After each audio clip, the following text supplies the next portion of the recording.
put it like in my underwear drawer, and when they moved out, that's what I used for like their first and last and stuff like that. I'd like to call to order the Board of Selectmen meeting for Monday, March 24th. All rise for the pledge of allegiance.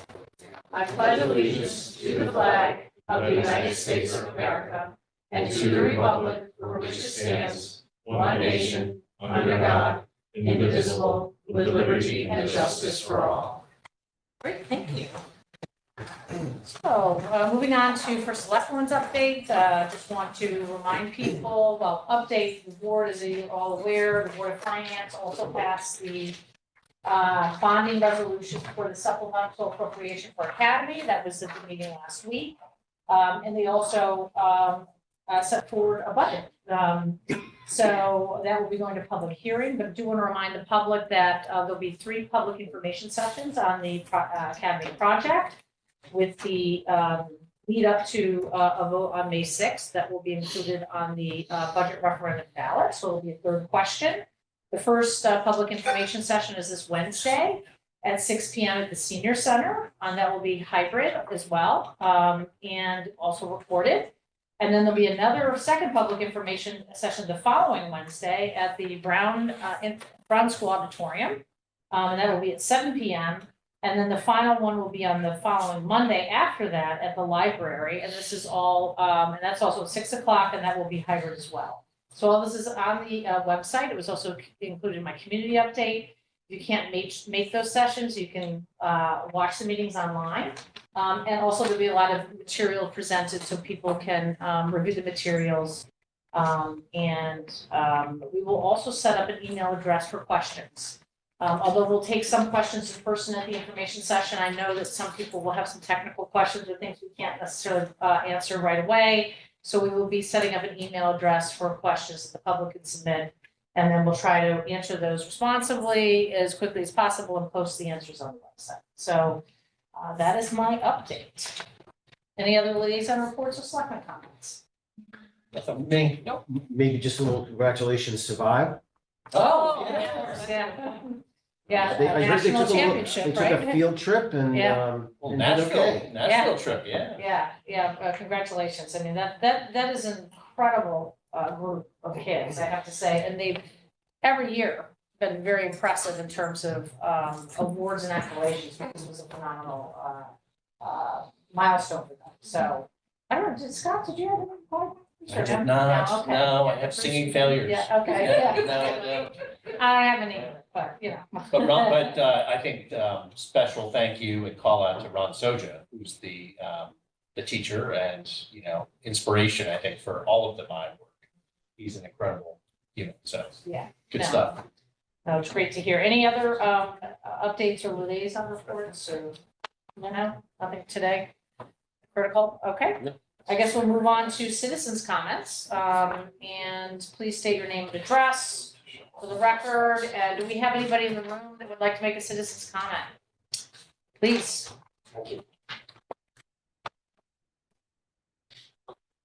Thank you. I'm Fran Brady, resident of Madison at 108 Tennessee Lane. Guilford, Clinton, Killingworth, Branford, Westbrook, Old Saybrook, Essex, Old Lyme, Haddam, Wallingford, North Haven, West Haven, East Haven, North and New Haven, Hamden, Woodbridge, Orange, and Milford, Hartford, and yes, even Madison, New Jersey. All have tree ordinances. All have town tree committees. Dear Board of Selectmen, let's recognize our town's 200 years of incorporation by creating our own tree ordinance that will give our town's 100-year-old trees a fighting chance to stay around another 100 years. Thank you. Great, thank you. In the room, any other citizens' comments? Please raise your hand. No? Do we have any hands raised online? Yes, yeah. Okay. Go ahead, Terry. Hi, good evening. Terry Vanendolder, Bartlett Drive. Just want to reiterate what Fran Brady just said with regards to the Conservation Commission supports wholeheartedly that Madison adopt a tree ordinance, and sooner rather than later, for all the reasons that people have already expressed, that they're sad to see so many of our trees taken down without an input or an impact from the town government. And being a coastal and a forested community, we cannot afford to lose, and the state does not want to lose our tree canopy because it is to the benefit of all of us. So that was one item. Secondarily, as far as the other item that I sent you an email on, if you will take those words to heart, and also as a matter of the record. And one other item has to do with the scheduling of the information sessions about the academy. I believe all of them are in the evening. And the one thing that I think is unfair about that is that a lot of senior citizens are not going to be able to attend because either they don't drive in the evening, or they're already in bed by the hour that one of these information sessions is going on. And perhaps it would be, not perhaps, it would be a really good idea to take into account that there's an age group in Madison that will not be able to attend these meetings, more than likely. And if there can be a daytime session to provide the opportunity to the, an elderly group of folks who are taxpayers to be able to get the same information that the rest of the residents will be able to receive via, an information session, one of the other three. But, taking into account the limitations that several elderly folks have, please schedule an information session in a time period in which they will be able to attend. Thank you. Thank you for your comment. Any other hands raised? Yes.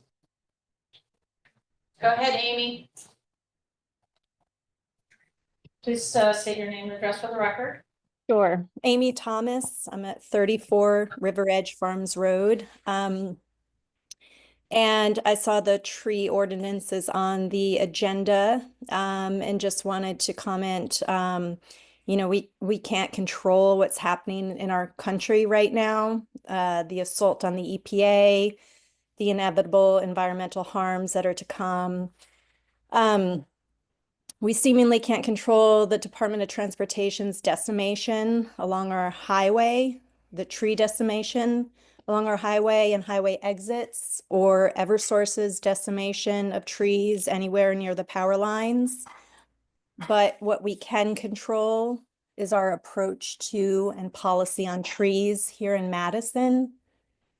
So 15 months after getting over 700 signatures in favor of a more proactive tree preservation in Madison, I'm calling on the town to lead by example and limit clear cutting and require tree replacement. The simplest way to do this is by adopting a tree ordinance. Thank you. Any other hands raised? No? Yep. Okay, with that, we will move on to item number 6. Can I get a motion to approve the consent agenda? So moved. Second. Any further discussion or questions? Just want to point out, item E is the disposition of a truck through municipal, and I brought this up in the past that because these were assets that were purchased with Madison taxpayer money, that it might be nice to figure out a way to give Madison taxpayers first bite at paying a fair price. Not suggesting we give the vehicles away, but advertise to Madison residents that there's a truck up for sale, and fair offers would be accepted first from Madison residents. So noted. I know we talked about that in terms of difficulties of getting like a pre-bid, so we'd have to post it ahead of time and then, so. And just because I'm in this kind of mood, we could use fair market value and not the state's depreciation schedule. Although Well, that's very questionable as well, right? And subject to a lot of things. Okay, point noted. Any other comments or questions on the consent agenda? All in favor, say aye. Aye. Okay, great.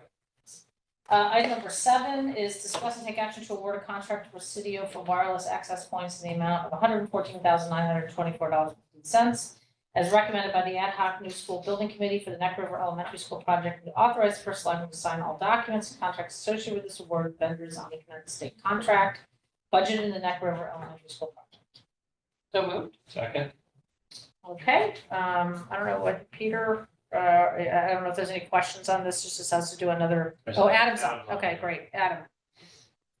Good evening, everyone. Adam Levitas, College Project Leaders for the Neck River Elementary School project. The item up for this evening is the final large FF&E, AV, IT playground purchase that we've been coordinating with the Board of Selectmen on over the past couple months.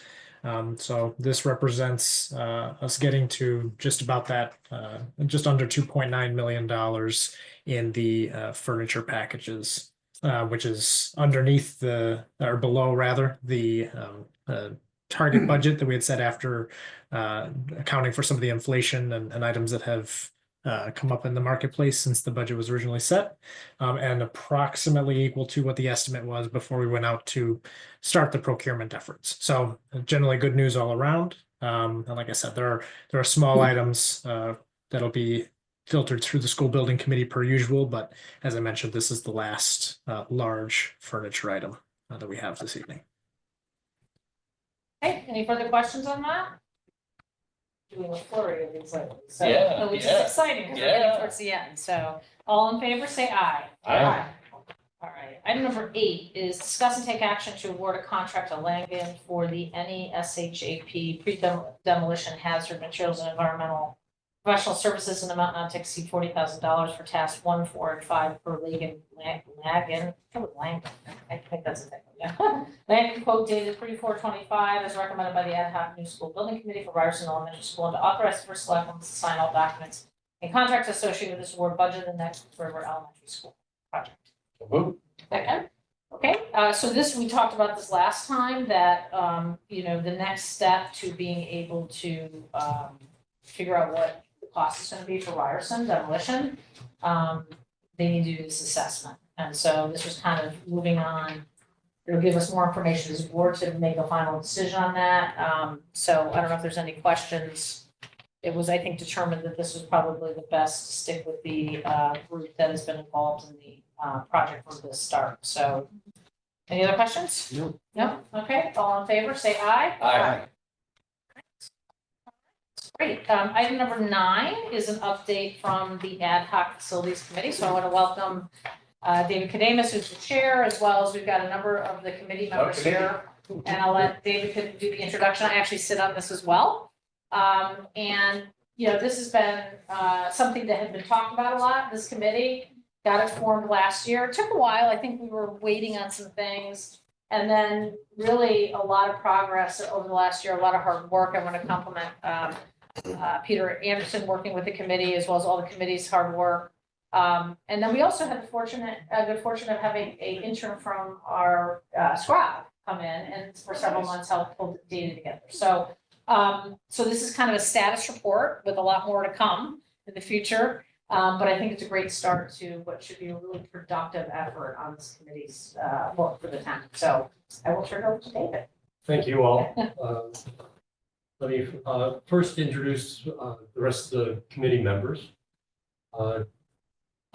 John Freeze is here. John, you can raise your hand. So John is, and I'll give you a quick background on him because I've been incredibly impressed by the committee that you put together here and asked me to chair. A lot of experience here, so I thought I'd give you just a context on that. John has over 23 years of engineering and construction experience with Butler Manufacturing and also Nucor Buildings. So he's a lot of good experience with the whole construction area. He's been in town for 62 years, and he's raised his kids also through the town and through the school system. Charmaine Parent is here. She's the secretary of the committee. And she's one of their newly here in Madison. When did you move here? 2019. 2019. So she came from California. And she's been involved in the whole facilities construction management of retail and manufacturing properties since the late 70s. So she brings a whole host of context from both healthcare, corporate, as well as universities as well.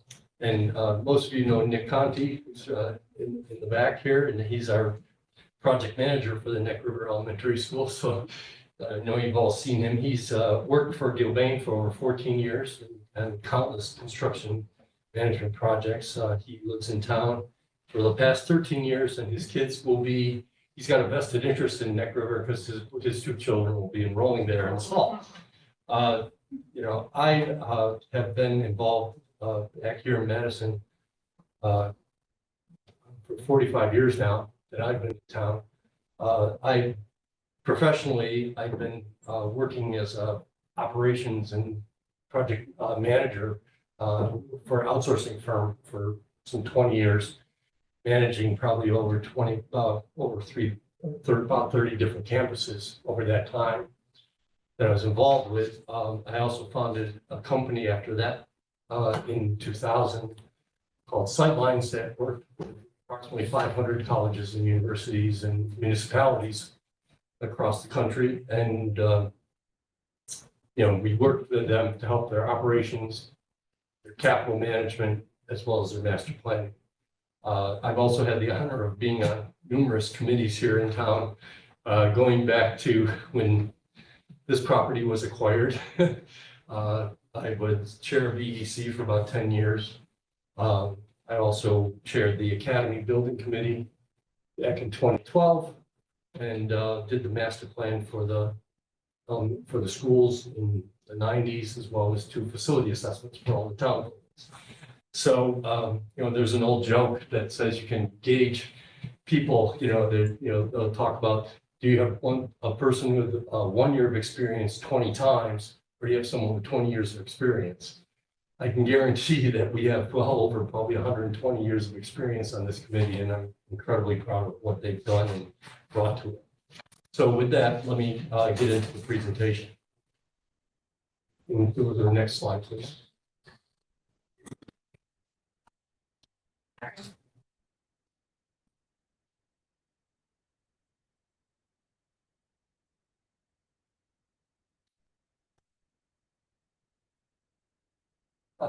Okay, so I thought we'd start by just refreshing everybody what the charge was given to us. And it's important, I think, to recognize that, and we've been trying to stay within this parameters very closely to assist the Board of Selectmen in making strategic decisions regarding the maintenance, repair, repurposing, lease expansion, and or sale of all town building facilities and vacant land parcels. You know, to do this, you know, basically we really focused on this past year an inventory of all the town lands and buildings. Our approach is really focused on being a fact-finding approach to give you the facts on what things are, and so you can make good planning actions going forward. That's our real goal. And I'm hoping, and our committee hopes, that the Board of Selectmen will concur with some of the findings we present tonight and support because this is really defining the next step of the kind of actions we'll be taking in the future. And if you can support this, then that'll give us a clear direction on where we wish to go. Next slide, please. So our approach has been to inventory all of our town buildings and their uses. Okay, so we've done that. We've defined on all the town properties, I should say. We've defined 10 years of operating, defined operating and capital costs. 10 years of capital. It's been 2 to 3 years of operations for every building on that the town owns. Excluded from that are things like that are the town supports, like the library as well as the fire stations. So that's been outside of what we looked at. And then we started to identify opportunities to improve efficiency within facility use properties that may satisfy other town needs and understand both potential costs and revenues if some of these properties are in fact sold. I want to make sure this has been a fairly substantial data gathering effort. And so I want to thank our first selectwoman for her efforts at clearing the roadways, if you will, with all the various town organizations to help us get this done. But specifically, Peter Anderson, our facilities director, has been instrumental in pulling a lot of the operations and capital information together. Aaron Mannix, the town planner, has helped us along the lines of a lot of managing the GIS and a lot of that data that comes out of that. And Orietta Nicola, the town assessor, has been great at downloading the whole database of properties and the information connected to those properties that we've been able to use. So in the first year, we've collected 3 years of operating costs so far for all the town building and 2 years for the school buildings. We've collected the capital costs from a variety of studies. There's been, the DRA has done a significant assessment of all town buildings. The town CIP program has been identified, and the school capital program. It's all been incorporated into our work. That, and then we've developed an inventory of all owned properties from the assessor's office. So we'll get into that, what those are. And we've been working on doing physical visitations to familiarize ourselves with the facilities. Next slide, please. So I'm going to walk through, there's about 6 slides of findings here, major bullet points that are in our report that we've provided to you. The first one is that, you know, and it kind of surprised us, and I think it surprised a lot of people, but we own 82 parcels of land in the town, and 1,217 acres of land is owned by the town of Madison. But when you put that within context, of those 82 parcels, 14 have buildings. It's roughly 22% of the acreage, or 268 acres. 29 properties are more than 2 acres each and make up roughly 97% of all the land.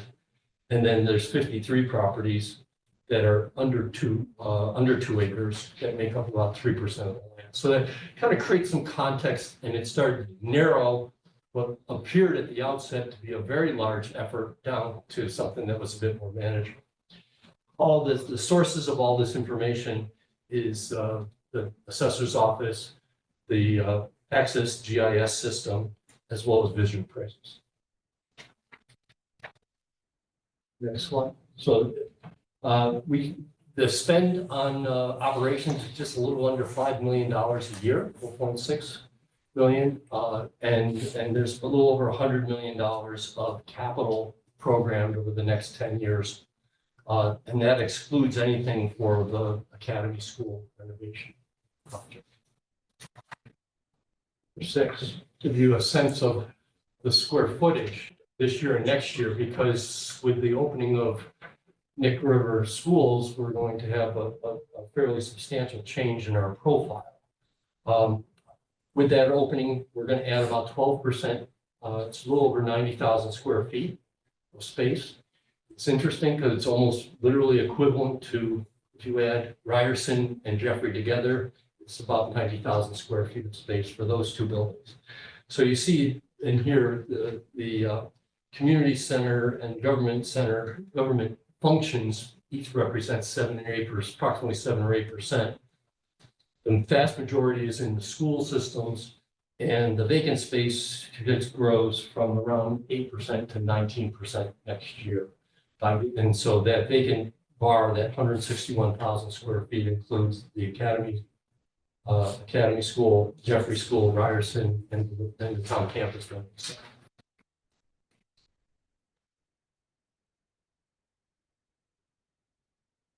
We also, by sorting the database, we started to look at properties that were of substantial size and had no buildings on it.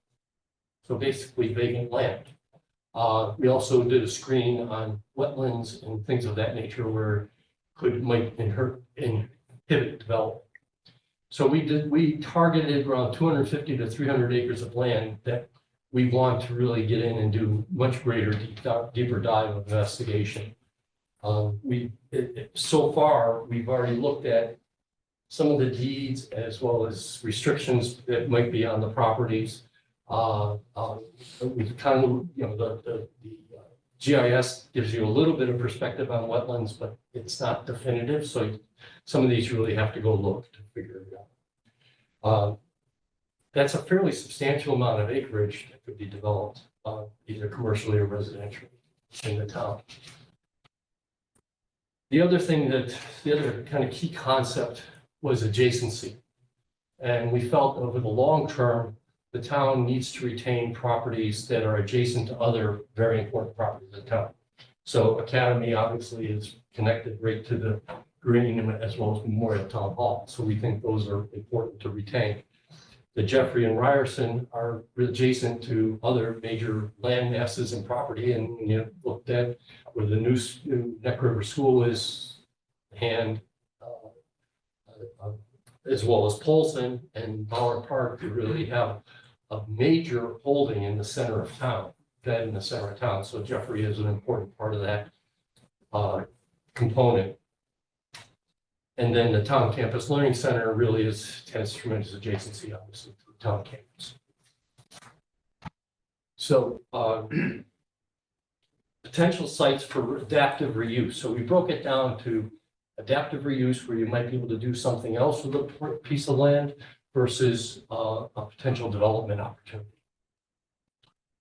We really came up with a couple sites that we thought were interesting to do greater evaluation on. And I'll show you this in a minute, but the bus garage on Nathan's Lane is one, as well as the DPW site on Fort Path Road.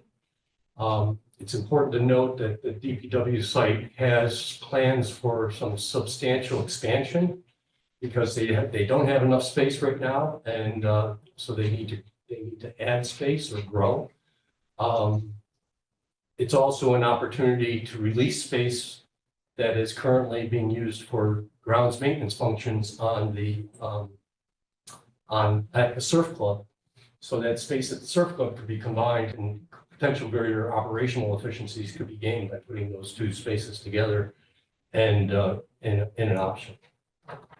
It's important to note that any idea of looking at changing or moving the DPW site has to be really well thought out and really analyzed significantly, both as to cost of moving that function, as well as what potential long range revenue generation of that property. Give you some sense. All these slides, you'll see a green dot or a green flag. That's the parcel that's owned by the town, and it's usually in a yellow, enclosed yellow perimeter. This is the Nathan's Lane bus garage, and you see it's about 6.5 acres. It's about 30% of the property is used. There is some wetlands that are identified on it. It's about 1/4 of the property.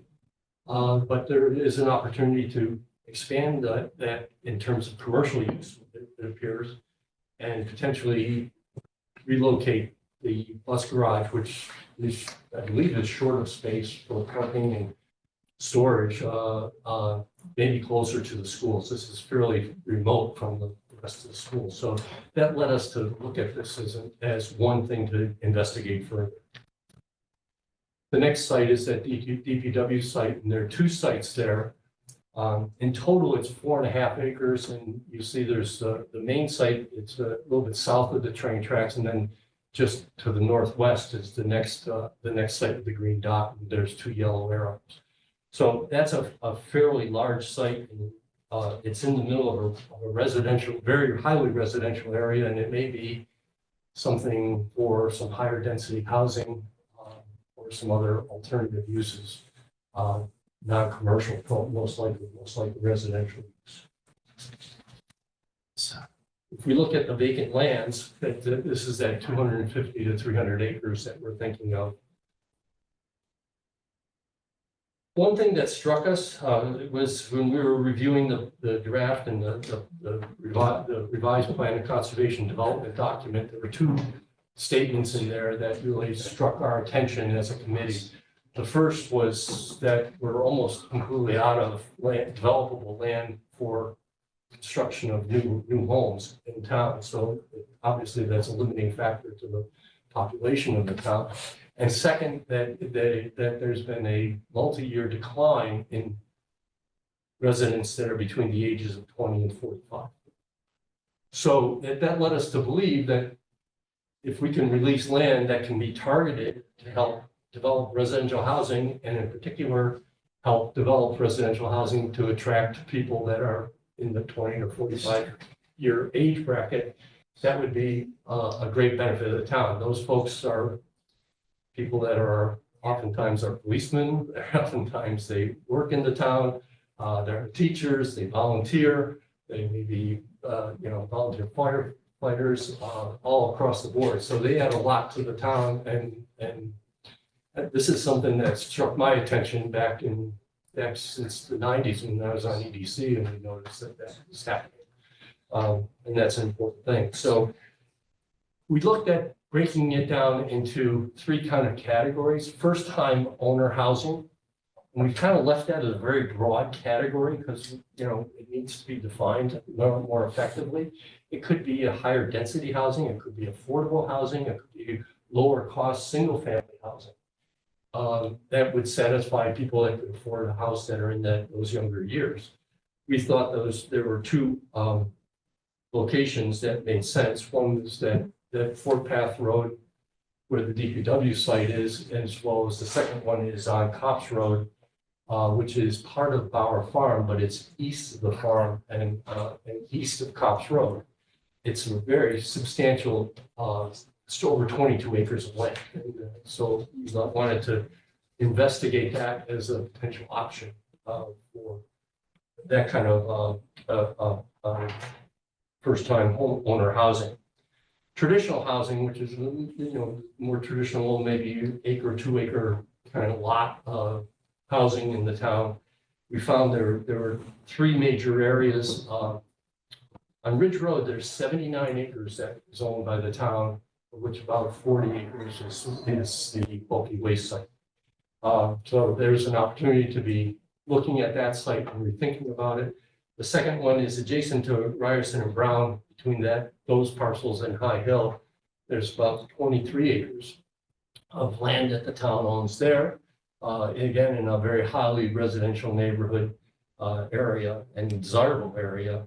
And then in Rockland, Rockland is 647 acres. We're thinking of 10 to 15% of that only is probably developable, but we're throwing a dart at that ball a bit and saying, could we find 100 acres there that might be useful? That was not seen to be very developable back in the 90s when it was acquired by the town, but economics have changed dramatically in the housing markets in the last 30 years. And so it's probably really worth a look. Then in the commercial uses, that Nathan's Lane is the one spot down, and then north of the train station on 79, I'll get into that, is a 5 acre parcel of land that we own, and that is where the new proposed over under. I don't know if it's been approved or not, but I know there's a proposal to put the over under station on that property. If you go to the next, I can show you these slides quickly. So here you can see on this slide, the yellow is owned by the town. It's a Bauer Park as well as, but the outline with the green dot, that's the land parcel that's east of Cops Road, and it's basically vacant. It's occasionally used for overflow parking when events are happening at Bauer Farm. But either a portion or all of it may be something that could be used, and that's affordable housing is certainly within the deed restrictions, or at least the bequest of the Bauer family. It's actually noted as one of the items. It's in the request. And then again, that's 22.8 acres, 23 acres of land. Next property is on Ridge Road, and you can see all the ones with the green flags and the yellow perimeters around them are owned by the town. So there's 5, I think, 2, 3, yeah, 5 separate properties. Again, it's about 80 acres, of which 43 acres is the one part that's where the bulky waste site you can see in the upper right-hand corner there. That could be an adaptive reuse for other town functions. It could be used for housing as well. The major parcel between Ryerson and Brown and High Hill is the one up just north there. There's a bit of wetlands on it, but again, it's like it's 20 acres of land, and then there's another smaller parcel to the right. Access to that property would be something that we'd have to be planning for, but obviously with the Ryerson school closing, we may be able to create an access road into that property that would make it an effective, a usable piece of land. And then, of course, that Rockland, 647 acres, like I said, it's about 15% is what we'd like to go and see if we can target for potential use and residential development. And that still would preserve the recreation space. We're not trying to remove the recreation space that's there and that's been developed over time. It's quite popular and it's quite well used, I understand. The next site at the top there, it says property 48-55. That's the reference number in the GIS system in the town, so that if you ever wanted to go look it up and go to Access GIS under the assessor's website, type in that number and you can find the property. Again, that's almost 5 acres of land. It's right on 79. There are wetlands on it. It is, and but obviously, if we can put the over/under station there, maybe there's other opportunities to expand the commercial development. One piece that's, I think, an important conversation on that as we look at that property is trying to get Amtrak in the state to release the old train station that's at the corner of Bradley Road and Wall Street. They still own that. When we moved, and when I was on the EDC, and we actually moved the train station and put in the expanded parking, Amtrak required us to keep that as overflow parking. You can see that that's never really been used, and it would make sense to, I mean, if that could be released back to the town, part of a land swap, if you would, that's a highly developable area of the town. That would be something that could get focused on.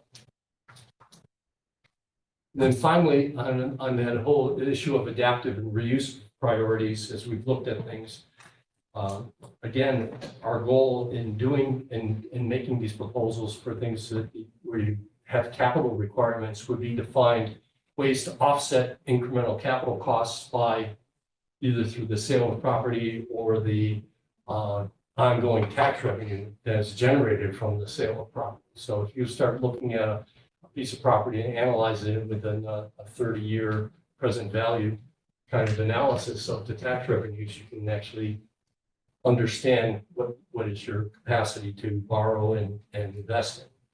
So Memorial Town Hall, it seems that it would be it's quite a beautiful, the original design of Memorial Town Hall is quite a beautiful space. It's an open performance space. It was the auditorium in town hall space for years when Academy was first built. It also was the gymnasium for the Academy School at the time. So, and the current offices and stuff are built within the structure, so that the demolition is not as complicated as one may think, and it's something that I think should be used and reviewed. Second is the whole Jeffrey School. People were surprised. Jeffrey is over 52,000 square feet, and for context, that's bigger than the town campus, Arts Barn, and gym here on this site all put together.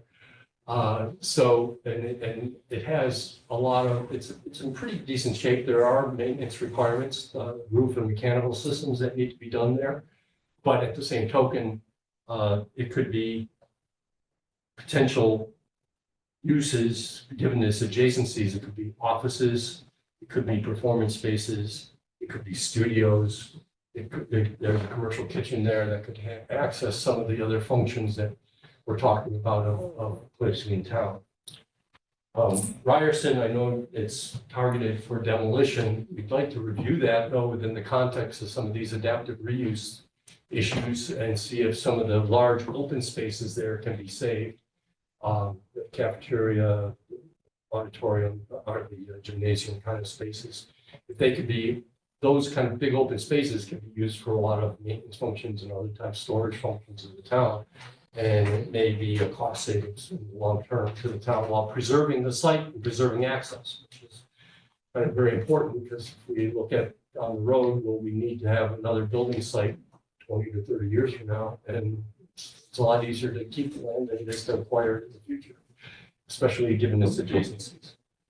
The town campus learning center is a bunch of very old portables that are in pretty tough shape. So that's in all likelihood will be demolished. But there is a space there that could be used.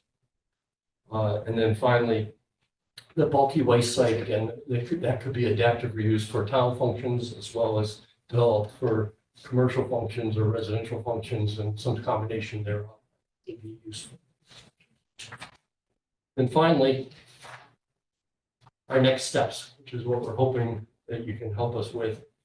We need, if we look at these properties further, we really need to understand a number of issues about each of these properties. First is understanding the whole issue of title deed and or any site restrictions that may be in place on these. And so a deeper dive on each of these properties is necessary.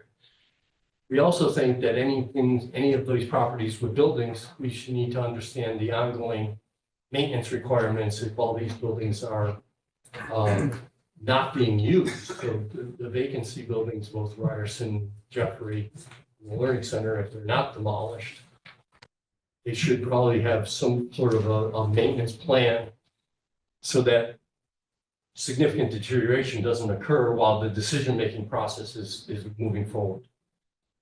We've all seen what happens when the buildings are not maintained and the decision process extends. We also think that there are significant property adjacencies to other major landowners that we need to understand, whether it's some of these properties are adjacent to the water company properties, state-owned forests, as well as the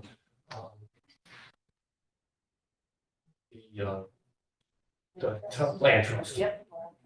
The town land trust. So, and that's an interesting conversation to have and see if some of those things, and there are other properties that may be in that 2 to 4 acres that are more like wetlands and things of that nature that we may want to see if they would apply to those kind of adjacencies, especially to the land trust. They may be interested.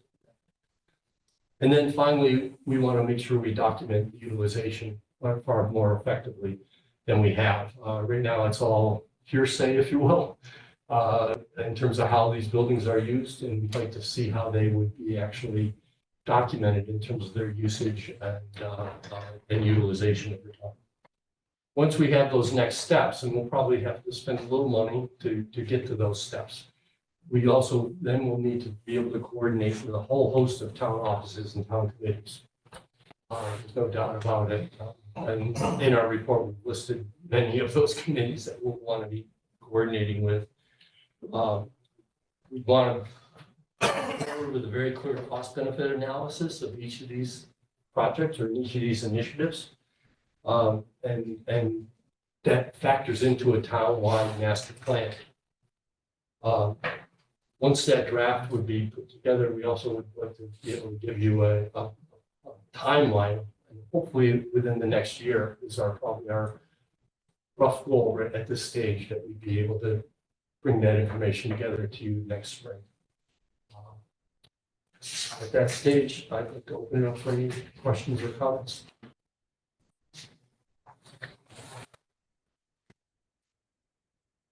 I will, first of all, compliment you once again. You've done a great job pulling together all this information. It's a lot. It's kind of overwhelming. I think I want to highlight to the public that there's no decisions made, there's no immediate plans, in terms of selling property or repurposing. This is kind of looking at the inventory and then just talking about the what ifs, there'll be a thorough vetting process as we move through this to kind of prioritize. And we talked about developing some sort of rating scale, for each thing, similar to what we're doing in our capital plan, where we're trying to look at priority setting, right? So, so each of the things in the inventory would then have kind of a priority setting and different criteria that would help us make decisions.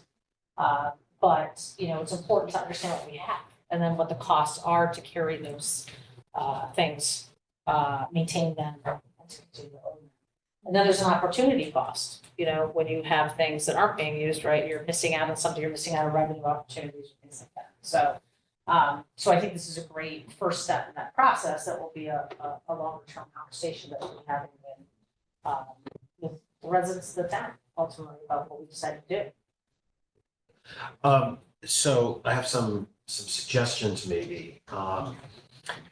It sounds like to be productive, it might be better to break the land discussion out from the facilities discussion and maybe set them on parallel paths for discovery, for investigation. And specifically with regards to the facilities, I think percent utilization and to categorize the utilization. So the community facing spaces, how much are they being used, and when they're being used, how are they being used? The municipal facilities obviously are just going to have their own numbers to them. We could do that somewhat with the land as well. I think, we could take a look at the public land that we've got and how's it being utilized. And then I also think it would be useful that in that utilization to look at opportunities for expanded community use in the schools. The schools have a pretty good infrastructure of spaces. I think historically we've not done a good job of leveraging those spaces, and maybe this is the time for us to look at that and see what opportunities are there. I'm not proposing that we keep them open until 10 o'clock every night as a community space, but Oh, I see, so potential coordination of functions, Town and school. town and school functions? just think low hanging fruit, if this space in the school was open to, reservation for different things, it could take the weight off of another facility that's overutilized, something like that. Like somebody wants to do a book club, they could rent space like at a school perhaps, if everything was filled at, say, the library. Absolutely, yeah. And I realize there are operational constraints that may come into play on that, but they're most of the square footage in the town. And to the extent that we can use them more, I think it just returns more to the taxpayers. We used to rent Brown Gym as an example. And the complexity there is you have to then also have a janitor on site when you're renting it. So there's a cost to rent, there's a cost to have a janitor as well. So there are operational complexities there. to bring in staff. And so just sort of to bring my point full circle, your item D, 1D, I think is really job one on there. I think that should be 1A, which is the documenting the utilization. And I appreciate all the inputs on opportunities that as you've seen them all, I think that it's just really too early to have any meaningful conversation about that. It's important though to have a catalog because, I know just my experience in discussions through both the Affordable Housing Committee and Planning and Zoning Committee, the town has just owned so many land, either the town or the land trust, that even for Aaron, sometimes it's overwhelming being able to catalog everything. And we have goals that we've set forth through our plan of conservation and development, our town strategic plan, our affordable housing plan. These are all things that have been adopted by the town. So I think this information is really important for us to be able to continue to make progress with all of those plans. It's kind of ironic that we didn't already have this. Yes. When we were talking about it I mean, it probably existed in some form in different locations, but to put it together. Yeah, to have it all And then pulled marry together out in the one asset, spot. the asset inventory as well as the revenue and expenses, right? You know, to have it all together, I think it's a great exercise, so. My jaw sort of dropped when Dave first told us that we had 82 properties. Oh, goodness. Wow. Mhm. But some of those properties are very, very underwhelming. Or they're wetlands. And incidentally, I think we've got a real 80-20 thing going on here. We can spend 80% of our time on 20% of the properties and it'd probably be productive that way.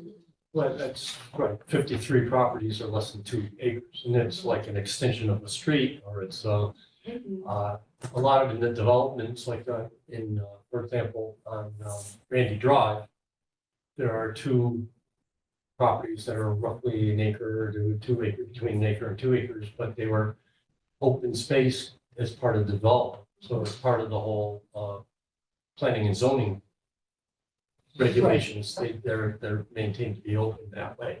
So, there's a bunch of those kinds of things, and most of the time, the developer, once they have that regulation, say, here, you can have the property. So I think that's how a lot of these small properties have been acquired. I think utilization is going to be an interesting topic too, because I think that's been a fairly contentious topic over the years, with people suggesting that, one property is overused, other people suggest it's underused, and I think just getting some level of concrete data would be And we've very tried, useful. we have tried to do that. It was challenging because we don't have a System. shared, system to track utilization. That's a goal that we have, and obviously the academy moving forward, that's going to be something we're going to bundle in the whole kind of software program, because right now everything's kind of all over the place in terms of how we track room usage and things like that. But we can make another effort again, I think, to try to pull some of this together and see where we land. I think if I recall correctly, EDC presented, not your EDC, but another one, and suggested the That's Ryan's. library reservation system, space reservation Yeah. system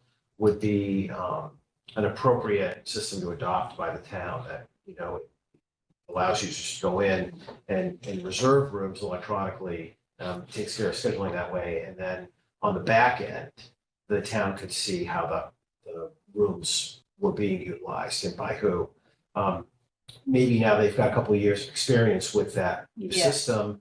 Maybe it's worth going back and looking at that and seeing if we shouldn't be getting on board with. Yeah, we did talk about it, and I think we were holding off for Academy because that is such a unique space. We wanted something that can account for, the different components of the building, because there's gyms and everything else. And then the library doesn't charge, so that was another thing. So we were gonna, if Academy passes or finishes, complete the project, the idea was to ramp up and look into different software options that then we would roll out to all, but we did talk a lot about that like 2 years ago. We said, let's wait and see where we land in Academy, and then we pick something that would serve everything. It's a tremendous step forward.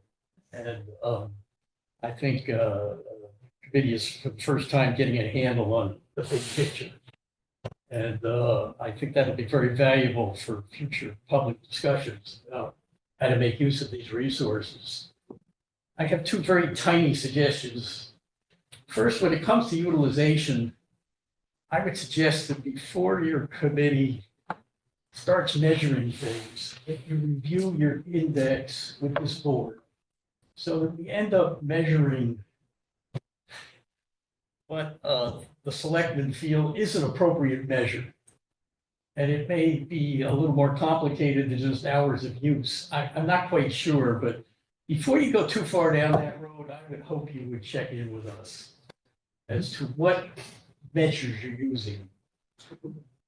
Second idea is, I don't think the committee should spend much time on the 52 properties that are below 2 acres.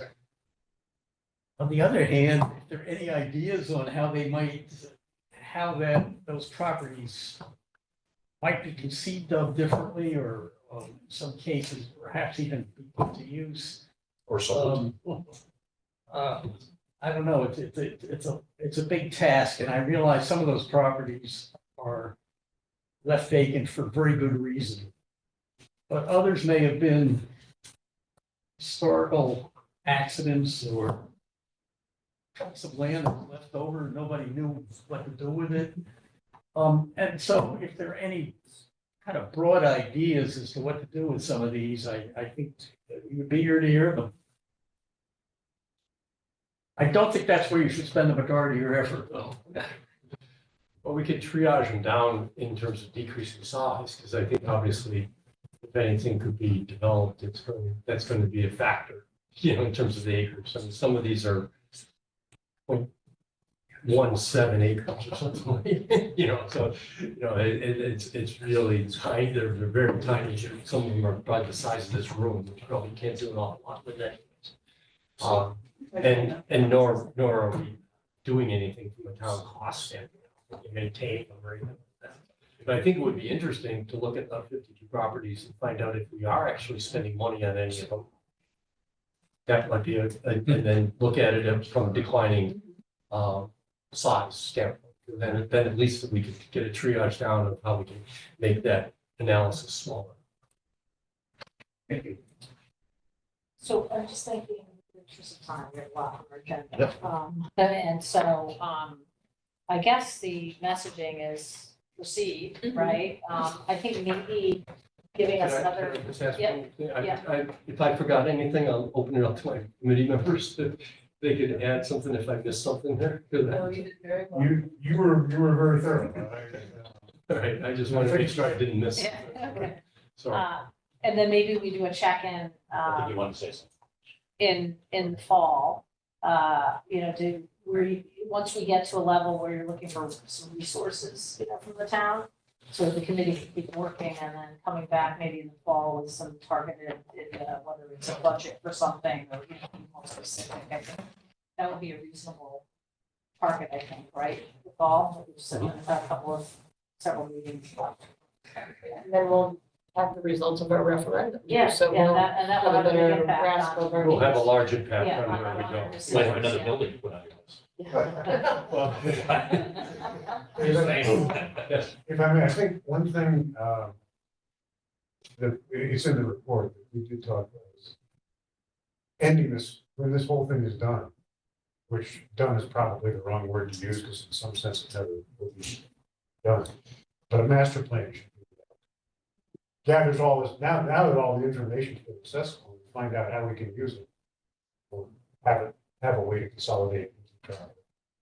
That's part of it. But is a master plan ever done either? No, Yeah. Living document. Yeah, I love those. absolutely not, but it's probably a euphemism, but Yeah. but still, it's a summary. It's a notional plan. It pulls everything. Yeah.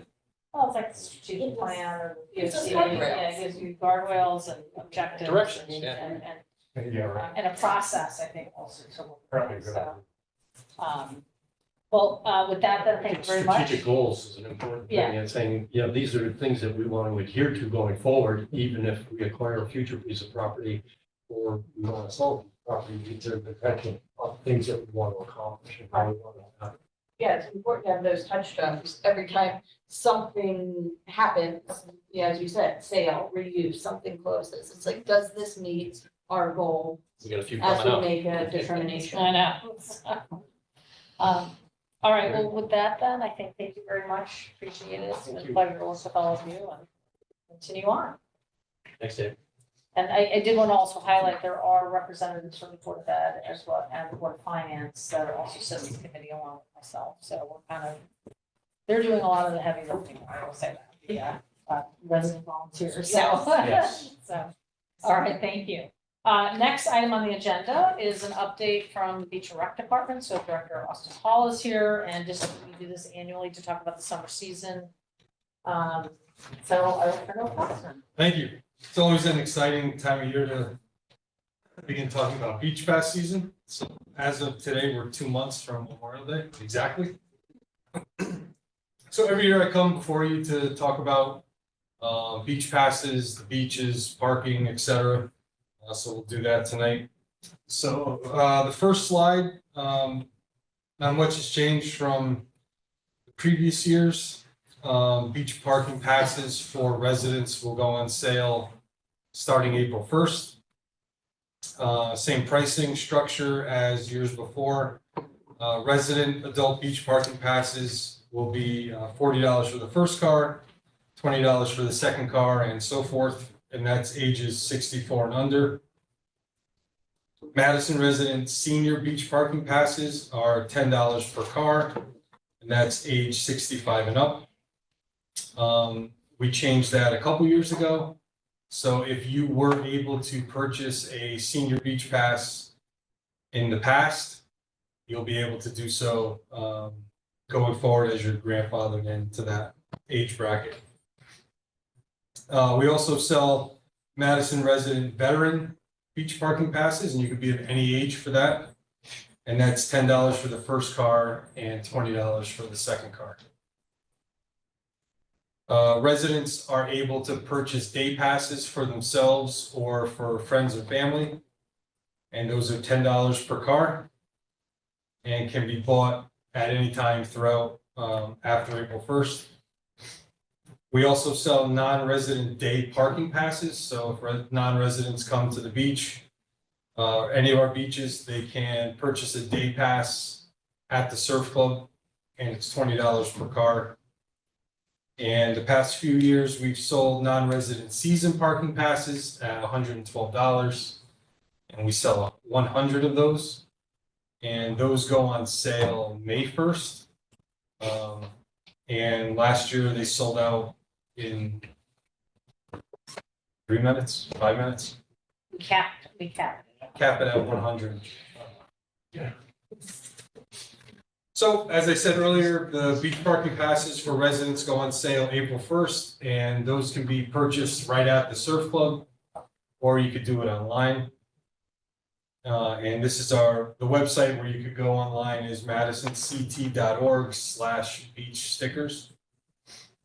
We require beach parking passes on weekends only, beginning May 24th, which is the Saturday of Memorial Day weekend. And then beginning Saturday, June 14th, which is the first Saturday after school lets out. Beach parking passes will be required at all town beaches 7 days per week. We do have lifeguards at East Wharf and Surf Club, and they will be on duty on weekends beginning May 24th, and then 7 days per week starting June 14th. Just want to highlight that we do not, after Memorial Day, 7 days a week, have lifeguards because we don't have the staff to do it. So every year I get these emails, why aren't there lifeguards on Wednesday after Memorial Day? We can't sustain the staffing levels until college students get out, really. College School students, gets high out. school students, yeah. So that's why we ramp it up when school gets out, and then we'll have 7 days a week. But the most important question, what color are the stickers this year? Oh, I thought it was whether the board of selectmen are getting free beach passes. I thought that was the most. That's a great question, and they're similar to the color of your Yeti this year. Okay. It's like a Jackson will be excited to know. seafoam, if you will, yeah. Step Again, no real change from other years. Surf Club and East Wharf gates will be guarded from 9 a.m. to 5 p.m. And then a few years ago, we extended the West Wharf gate guards till 8 p.m. to ensure that residents can access the parking at West Wharf before the hotel guests take it or other people take it. So we guard that gate till 8 p.m. 7 days a week when we start the full operation. Memorial Day weekend, as I said earlier, starts Saturday, May 24th, Sunday, the 25th, and Monday, May 26th. And then we get into the 4th of July weekend. So over the past 4 years now, we've changed how we let people in and out of surf or into Surf Club and the town beaches during the 4th of July weekend. If you do not have a pass, you can't get past the intersection of Surf Club Road and West Wharf Road on those days. This year, there's a little monkey wrench thrown into the mix with the fireworks being on Wednesday, July 2nd. So there's an extra day in between, which is a Thursday. So my plan right now will be to have no beach passes sold after 12 noon on Wednesday, July 2nd. And you'll be able to purchase those at the Surf Club building. And then no passes will be sold again until Monday, July 7th. So I can't say this enough. If you'll have from April till July 2nd at noon to purchase your pass. So if you plan on coming down to any of the beaches at all during the 4th of July weekend, you don't have to buy it April 1st, but please make sure you buy them prior to noon on Wednesday, July 2nd. And this has been, we called it kind of a special event policy. And it's made a huge difference in terms of the traffic and the quality of the experience for residents by following this. And I think people are now used to it. So even if you're gonna have guests in town, you just show up on the Monday that week and buy your guest passes, just plan ahead. That's all we're telling residents, plan ahead.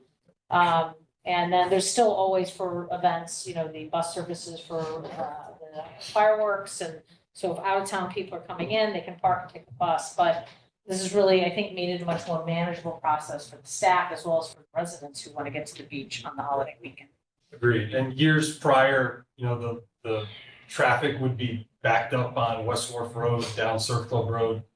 And we have not had that since we instituted this policy a few years ago. It's worked really well. And I don't see why we should change that. So the next slide. So these are some important dates for the July 4th weekend. So as I said earlier, the fireworks are on Wednesday, July 2nd, with a rain date to be determined. The 4th of July parade or Independence Day parade is always Friday, July 4th. Steps off at 10 a.m. from the Scranton Memorial Library. And then the concert on the green is Saturday, July 5th, with a rain date of July 6th. And I think to reiterate what Peggy said before, you can always take the local transit to the beaches, or you can walk or bike into. If you don't have a pass or you want to walk in, that's totally okay too. And we don't have passes for walkers or bikers. Additionally, this year, so we keep pretty intricate statistics at the gates. So all the gate guards have a binder that they bring with them every day to their post. And we keep track of what type of vehicle, what type of pass is being used for each vehicle. So I think it's important to go over those and do that now. So the first slide we have is the average daily attendance at the Surf Club. So you'll see the big blue piece in the pie chart. That's the average resident beach parking pass sticker. So that $40 sticker that everybody buys. And the average number that we get per day is 293 cars. And then can't see the color. The resident daily is the red, I guess. Yeah. Mine's in black and white. The daily is the yellow. Saving on printing costs. Resident. Oh, reason, I think so, non-resident, sorry, yeah. So the average, It's behind you too. even better. Yeah, man. So the average resident daily parking pass, so that's that $10 pass that you can buy, is 98 vehicles. And then the non-resident daily parking pass is 17 vehicles. And then that non-resident season pass averages out to 2.7 cars per day. So the overwhelming majority of parking at Surf Club is by Madison residents. And Sorry, I was gonna say, we've been tracking this for 3 years now, I think. You know, they do little tick marks to see, it's just to, because I know there's a lot of people who think like all the out of towners are taking all the parking spots. And so we really said, let's track the data. And it's kind of surprising, but it really, even with the daily pass, I think, you know, we haven't really seen any uptick in, you know, people coming and taking parking spots, you know, since we initiated. So you've got something over 400 cars a day average. What percent of the total parking spaces does that represent? So there's about 500 spots. So we're at roughly 80% capacity from a parking perspective. Correct. So my point is the non-resident access isn't pushing us to capacity. No. No. With maybe the exception of 3 days. Yeah, well, that's what I was gonna say. Do you talk about, because there's usually that comes one or up. 2 or 3 days where Hammonasset But closes. even then, it's not the non-residents because you Yeah. cap those, right? Correct. Yeah, that'll be, I think that's on my last slide. The next slide, we talked about West Wharf. So this is the average daily attendance at West Wharf Beach. So we have, again, the overwhelming majority of vehicles is the resident parking passes at 70 vehicles per day. Resident daily passes is 1. And the non-resident season passes is less than 1 vehicle per day. So that really, you know, again, it's the residents of town that are purchasing the passes and using West Wharf Beach for parking. And then the last beach is East Wharf. And again, I have to keep repeating myself, but the overwhelming majority is Madison residents at 105 vehicles per day. 2 resident daily vehicles per day. And again, less than 1 non-resident season pass vehicle per day. So it is Madison residents, it's your neighbors and your friends in town that are using the facilities and the beaches and the parking. We are not overwhelmed by non-residents using the parking. And then again, like what the Board of Selectmen was saying earlier, so these are some additional statistics. So 3 days last year, we reached our daily max of 75 non-resident daily passes. 2 of those were days when Hammonasset was full. So if folks go to Hammonasset and they're at capacity, they type in beach in their phone and it leads them to our facilities. And then we sell the daily tags for that. And again, it was only July 19th and July 14th that Hammonasset was full. So we sold 75 those days. And then there was a random July day, July 27th, that we also did that as well. Hammonasset was not full that day. Why we sold 75 that day, I don't know. But again, 3 out of the, I believe it's 92 beach days, we sold 75 of the non-resident daily tags. And then you saw in the previous slides, East Wharf and West Wharf average less than 1 vehicle per day for non-resident season pass holders. And then Surf Club is approaching 3, so 2.72 non-resident seasonal passes per day. And then typically July 4th weekend are the only days when we reach capacity at the Surf Club. And well, I take that back. So East and West Wharf fill up daily for moments of time. And then we put the sign out as cars leave, we take the sign back in, we allow folks to come park there. You know, the 2 smallest parking areas in town. But if you want to go to the beach, you can always come to the Surf Club. We don't fill up, there's always parking down there. And with that, I will take any questions or ideas. It's not really a question pertaining to this, but just a reminder that if folks have boat racks, to pay their fee by what, the last day of this month, right, March 31st? March 31st. You know, we've got waiting lists still currently? Waiting list for East Wharf for sure, West Wharf too, but that moves a little quicker. Surf Club, if you want a boat rack, you can get one. I've been on the East Wharf list for 8 years, 9 years. Well, you get one at Surf Club and then you kayak, It's substantial. It's substantial. Austin, why don't you remind us about the Garden Point improvements and when those Yeah, should be finished? so project is, on schedule. They're looking for, an April stop date for the major part of the construction. Then grass will be planted in the Garvin area. And then we will be up and running for Memorial Day weekend with the new facility there. And Austin, how are the beaches this year? What's the winter done to the beaches? So Mother Nature takes and gives, and it's pretty fluid. We haven't had any, knock on wood, major, winter storms this year. So the beaches are as they were when you saw them when you came to the beach on Labor Day. Sand comes and goes. If it's not at Surf Club, it's out in the water, and then we get one little storm that pushes it all back in. But after we, rake and maintain the beaches prior to Memorial Day, they'll be as perfect as they are all summer. Good to hear. Revenue.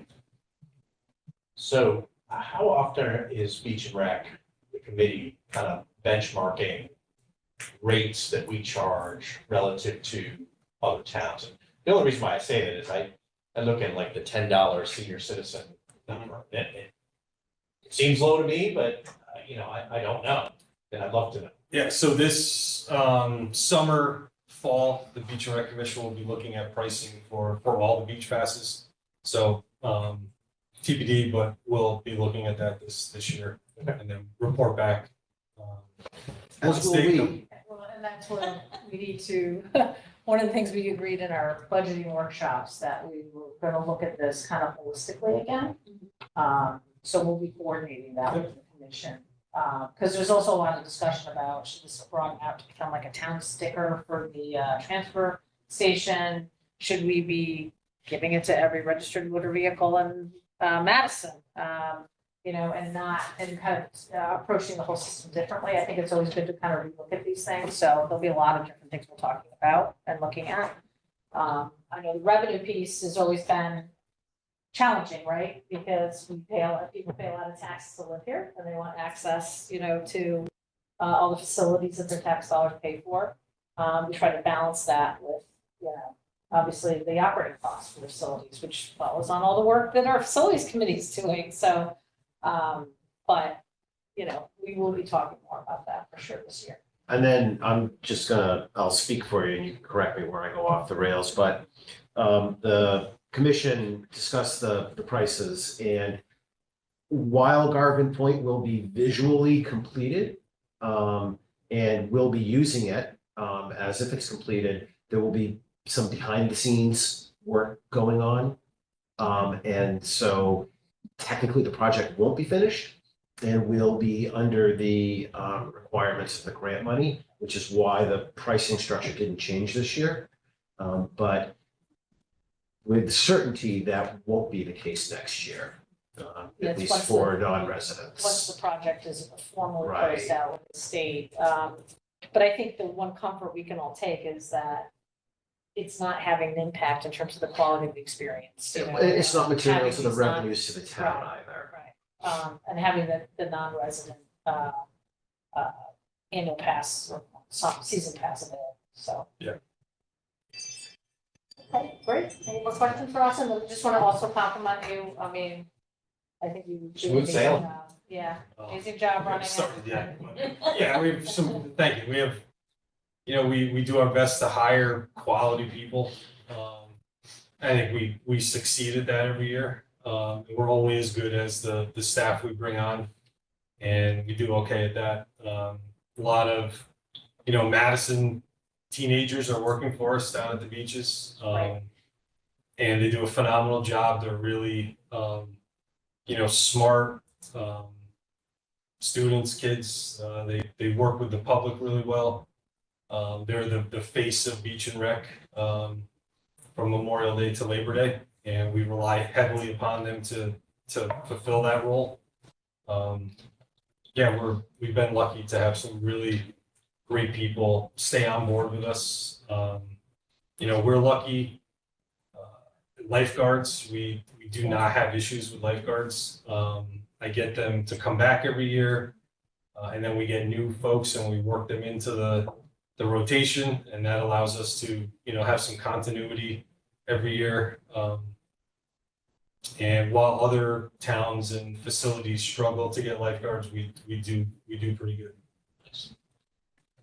Great, thank you. We look forward to it, and hopefully a beautiful summer season, although usually that means there's more people going to the beach, so. So pros and cons, but, all right, thanks, Austin. Thank you.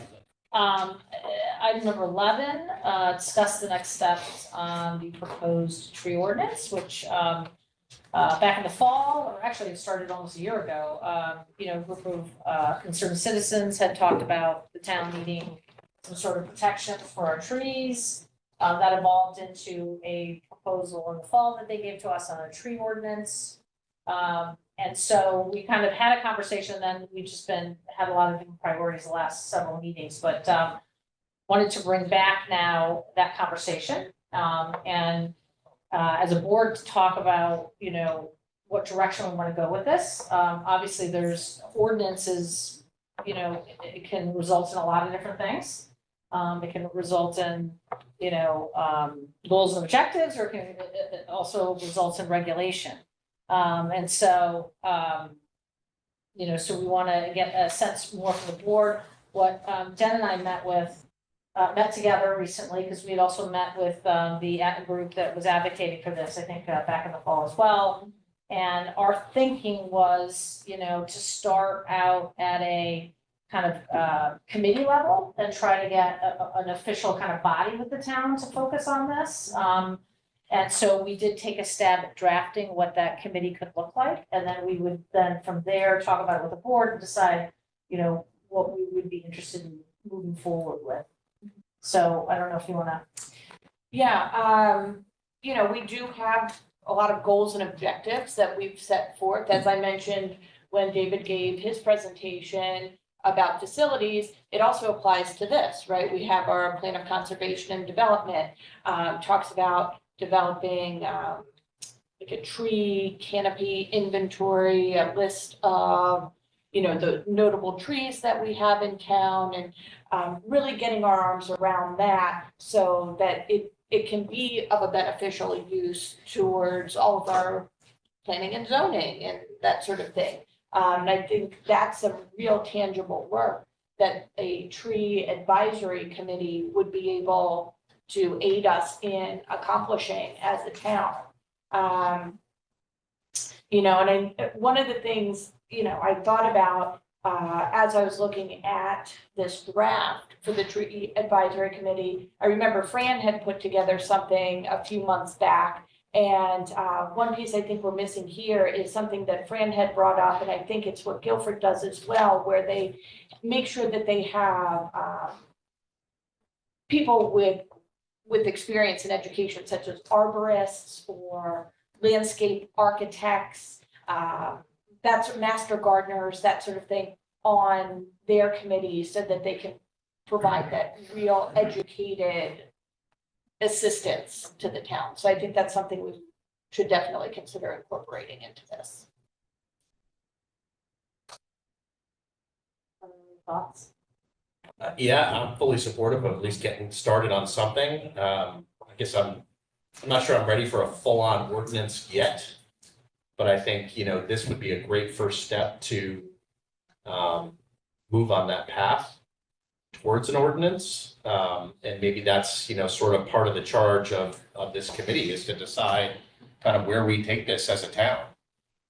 And I think, a big part of this, as I think about it too, is just the, sort of the behind the scenes work of our town staff and, sort of the support that might be required.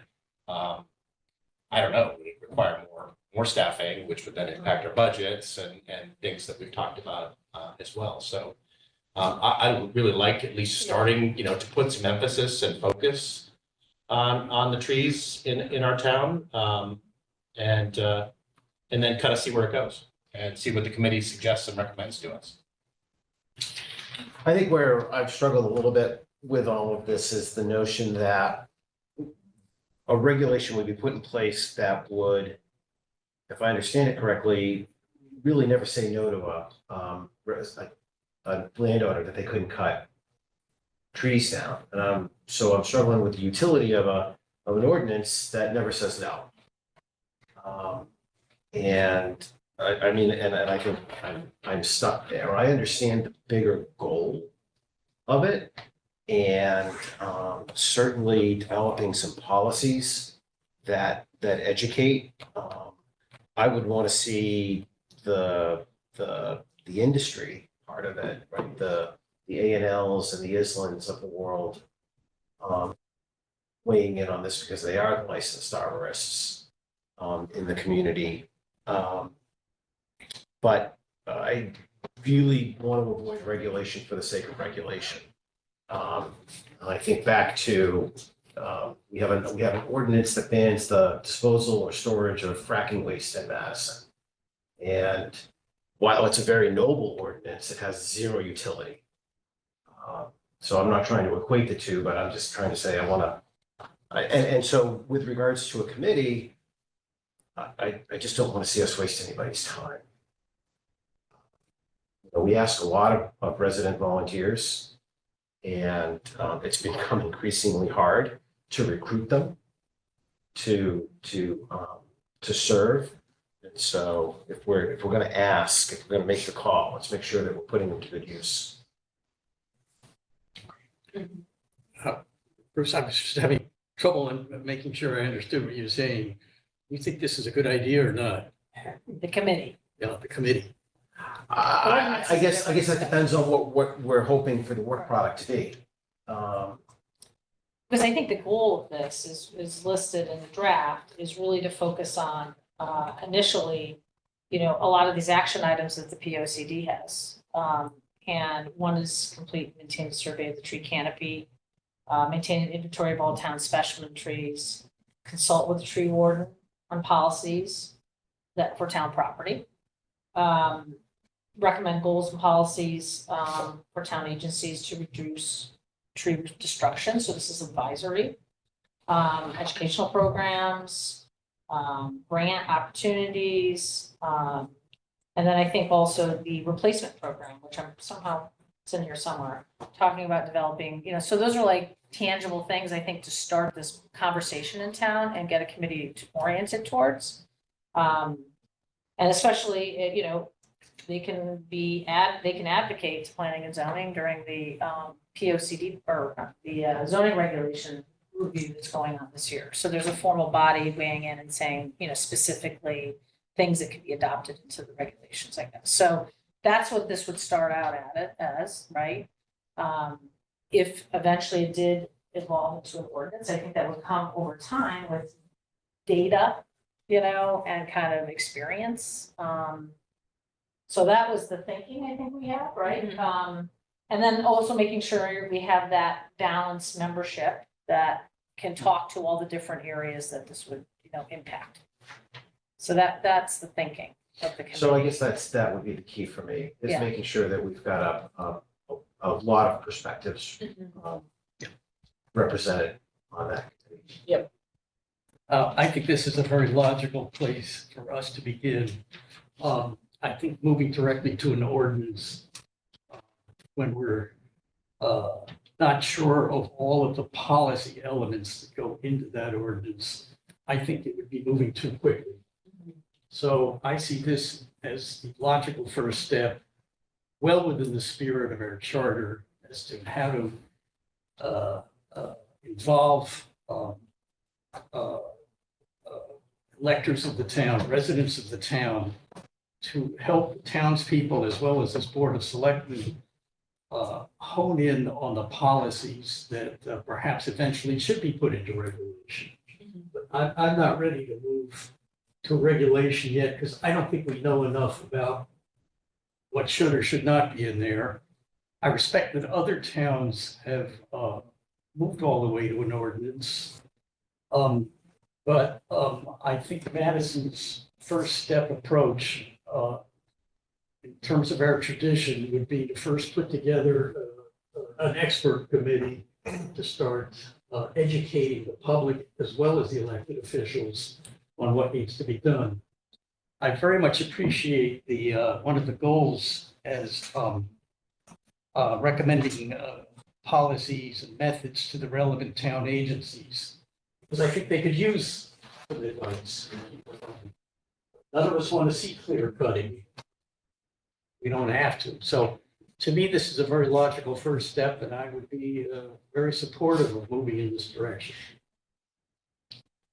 And one of the things that we had put in here was, and looking at other communities, what their committees look like was, do we have people represented from other boards and commissions in town? So Conservation Commission, Coastal Resiliency Commission, you know, then we talked about outside groups. So we kind of listed different organizations. This is really specific. So it says like, you have to have one from each organization, you know, and I'm wondering if maybe instead we do it as a, you know, suggested members would include from these organizations. Because some of these committees may not be able to field somebody that wants to Right. sit on this or, so, but I think these are all good groups, either, and some are town committees and some are actually volunteer organizations like the Land Trust, the Garden Club, Ad for Trees.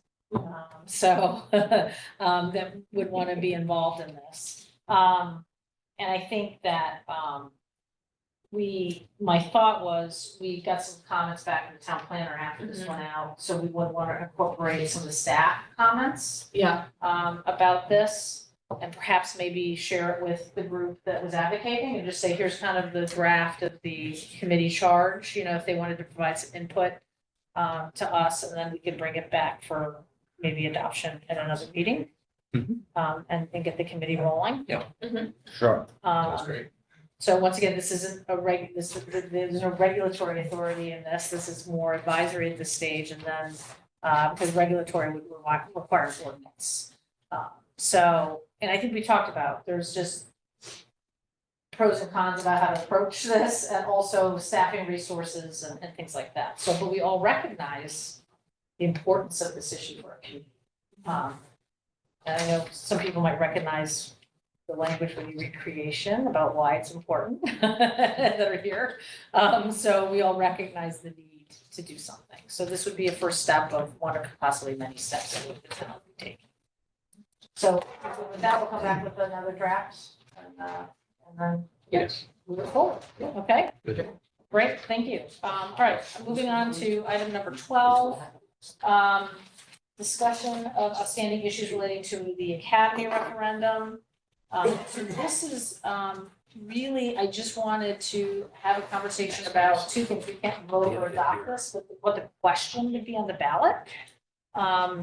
And so the, included in your packet includes the question, and then also a draft of the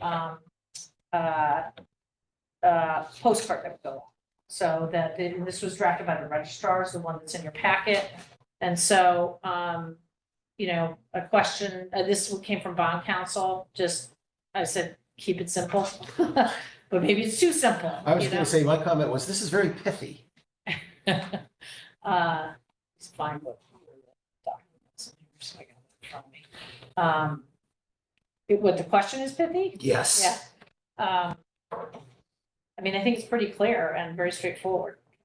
So, and we tried to follow, looking back at what was originally asked, so, on the original ballot, which was pretty simple as well. So thoughts on this question? Well, two thoughts. We, in our resolution, went to great length to explain that this would be funded exclusively with grants or other non-Madison property taxpayer dollars. And so we might want to elaborate a little bit on that. I mean, it does say that quite literally in here, but it maybe we want to put a finer point on it. Also, we talked about the notion of a $24 million budget. And I think that it's worthwhile mentioning that the project in total will not exceed Right, 24 million. right. Well, it's kind of implied because we can't spend more than what we've already authorized, but. 15.9 But plus. I it- get that it's implied. Yeah. And for those of us paying attention, Yeah, we'll get that. But I think if we kind of go at this from the perspective of somebody who's just woken up and is now paying attention to this whole project, Right. it doesn't know. So it might be worth. I think it's worthwhile including it because, I mean, I feel like to a small degree, we ran into this even with the Ryerson piece where it was implied that Ryerson would be raised because it was part of all the explanatory text, but then because it wasn't part of the question, there was possibility that because of project funds being moved around, would we have the money to actually raise the building, even though that's what people were expecting? So I do think, just for purposes of clarity, and as Bruce said, for people who maybe haven't been as closely following along, that we do include the not to exceed 24 million, and then also the piece about not using taxpayer dollars beyond well, that's what the it bonding. says. So I think it Just says, saying. I agree. Yeah, I think it I'm worried says with that. that I'm too. okay with the Yeah. budget. Yeah. I think you start putting too many words in there and people get Yeah. lost. What would concern me is, okay, so somehow you have to then tell me how you would insert it in here. How do you want this in here? The 24 million? Yeah, just give me specific language, because it is gonna be tricky, and so then it's like, well, then we talk about 15.9 is bonding, and then the 8, we're thinking. Can I just point of Yeah. process here? Yeah. Can we maybe not wordsmith as a group right now? Can we maybe submit it to you? Okay, Bruce but has then we have to have ideas. we'll have to have it on the agenda, I was just trying to think timing wise, Yeah. because We don't have I to vote guess on we this have, till April, right? well, It's do we have a almost meeting before the Yeah. April? I don't know. I gotta look at the, because we're voting on this on April 9th, right? Right. So do we have no, we do, the 8th, although we have to notice everything by the 9th, so that's the problem. Not that,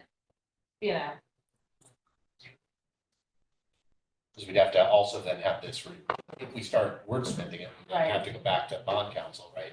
And have Yeah, to review. and doesn't have a review it, and I'm just saying though, so if we do it on, actually, we would be 24 hours before the special meeting, because it's a morning meeting. So we can't vote on it, actually, we're not voting anyways, all we're doing is coming to a consensus, but we have to post on April 9th, 24 hours notice before a special meeting, so we could do it, because we don't have to post it till the afternoon, it'd be late. And our meeting's in the morning, okay, so we will each think about Yeah, all you we have like, suggestions. shoot me ideas. Yeah, I'll Okay. channel that, Yeah, Matt and- Ritter and. yeah, and then I'll put it on the April 8th agenda. Because we can also, the 9th, we can even make a final tweak on the 9th, we just have to post something on the 8th that's gonna be proposed, so, okay, all right, yeah, all right, we'll do that. Right. Okay, so the other thing is the postcard. And I just wanted, you don't have to give me the specifics on that either, but I just want people to feel comfortable with, I haven't really weighed in on this yet either. But I'm flagging this, because this will have to then, I think she has to get finalized. Jeannie, do you know when she submits this to the printer? She's mailing it out on the 10th. So do we know when we don't know. No, I just know the Okay. cost.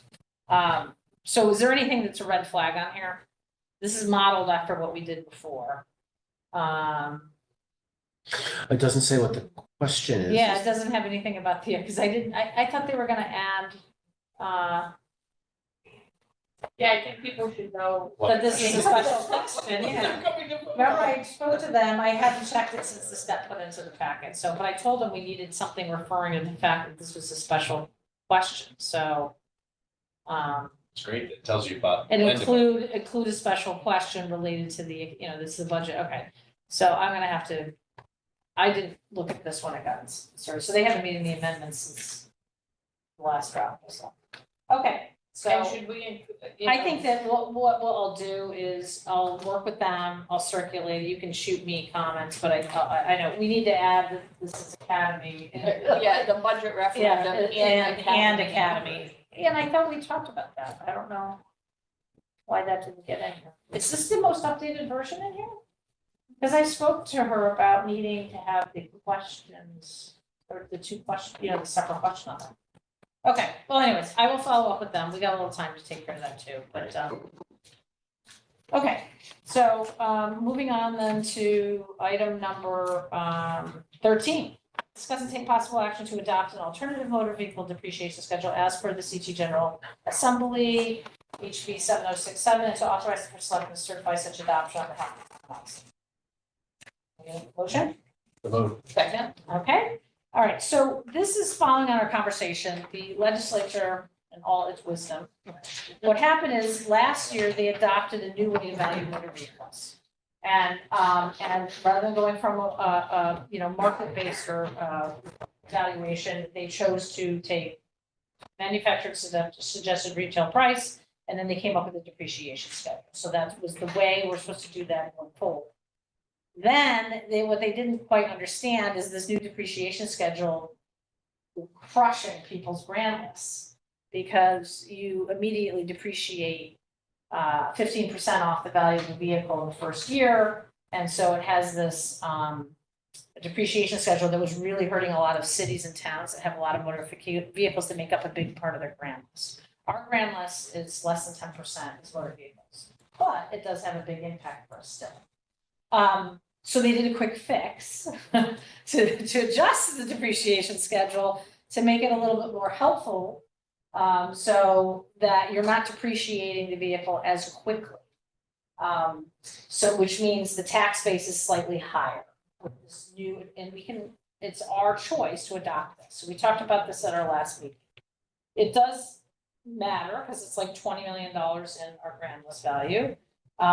And it equates to $500,000 in revenue. That if we stuck with the original plan, the legislature, we would lose out on maybe $500,000 a year in revenue. Now, keep in mind, we have to make that up somewhere, so that just gets distributed to the property owners now. So, right, so the vehicle owner is going to see a reduction most likely in their taxes this year, and that loss of revenue is going to end up getting spread out amongst the town property owners. So we can adopt it immediately, which would be a kind of an administrative nightmare, the way it was all set up, to be honest, and our assessor is not going to be thrilled if we do that. Or we could kind of take a hit this year and then adopt it for 2025, which would help us going forward. I'm trying to get so far from what I've been told, there's probably 35 towns that are actually going to do this now. There's a number of other towns considering it. I'm trying to get more data on who's doing this year or waiting a year to do this. And I feel like, and I know that we got some emails and people are all upset, you're gonna change. I'm like, the reality is, it's just shifting the tax burden one way or the other. A lot of people will see a reduction in their motor vehicles taxes across the board. 70% of car owners in this town will see a reduction. If we adopt this policy, they'll still see a reduction. It'll just be a smaller reduction. So I feel like we really need to vet this as much as possible because it's really going to set the way going forward. Our entire grant list for motor vehicles is going to be handled with this depreciation schedule. So I had possible action on there. I don't think we are ready. I think there's some more things we need to discuss and learn about before we make a decision on this. I know that some people here have very strong opinions on this, no matter what information we get. So I open it up for discussion. So I don't know. Do you want to start? I mean, there's no secret when this first came up, I declared my lack of support for it. I see this as sort of the lesser of two evils, staying with the structure that the state put on us last summer. I think that it's really the 5 to 10-year-old cars that I actually don't think I'm going to see a reduction in my taxes on my 10-year-old truck. I think my taxes are gonna go up. No, I think they're. Because when I looked at my MSRP and I looked at the market value, the depreciation schedule has my truck valued more than what its market value is. So, Well, the, that's no matter which depreciation schedule. right, no matter, Yeah, right, right, so it's, right. it's the, like I said, it's the lesser of two evils. That's a unique situation though, because most people, this has crushed the motor vehicle grant list. That's why they tried to do this adjustment, because it hit a lot of people. With newer cars. Right. I would say anybody driving around a Tesla is gonna see their taxes get crushed. Because the market prices on those are falling and according to this, well, one, they're gonna start off $7,500 behind the 8 ball anyways, because the MSRP bakes in a federal tax refund of $7,500. So nobody, right out of the gate, nobody's paying that full MSRP effectively. But they're gonna be taxed on it. I think commercial fleets also. The super high value trucks that get depreciated on a much faster schedule than this. As Well, allowed by that's- the IRS, as allowed by. That's my biggest issue with this depreciation schedule that the state has come up with. It's not consistent with what other pieces of the auto industry are using. So even that first year vehicle, say you're driving around, you get in a car accident, your car's totaled, they've already depreciated your value more than what this schedule is wanting to tax you at. So there's not a consistency there. So I don't, just don't like that. And, B, it's gonna make the mill process that much more, and the budgeting process that much more transparent to the general public.